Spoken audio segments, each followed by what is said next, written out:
Nagpadala ng rescue team ang Metropolitan Manila Development Authority o MMDA sa rehiyon ng Bicol upang tumulong sa mga apektadong residente dulot ng pananalasan ng Bagyong Christine. Ito ay kasunod ng direktiba ni Pangulong Ferdinand Marcos Jr. na magbahagi ng mga water purifier sa mga komunidad ng Bicol. 30 katao ang itinalaga ng ahensya para sa clearing operation habang 20 katao naman ang ipinadala para sa search and rescue operation. Kabilang sa ginawang operasyon ng team ay ang pag-alis ng mga debris sa mga kalsada na maaaring makahadlang sa mobility at accessibility habang umiiral ang search and rescue sa mga lugar na binaha.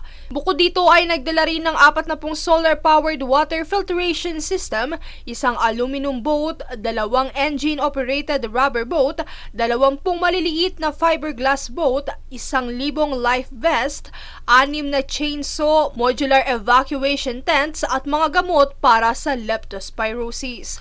Samantala, ayon kay MMDA Chair Attorney Romando Don Artes, sakaling tamaan ng bagyo ang Kalakhang, Maynila ay naghahanda na rin ang ahensya kung saan patuloy ang koordinasyon at monitoring sa sitwasyon batay sa advisories ng Pag-asa. Sa kabilang banda, kung hindi masyadong maapektuhan ng Metro Manila, ipamimigay ng ahensya ang mga natitirang food packs sa hilagang rehiyon.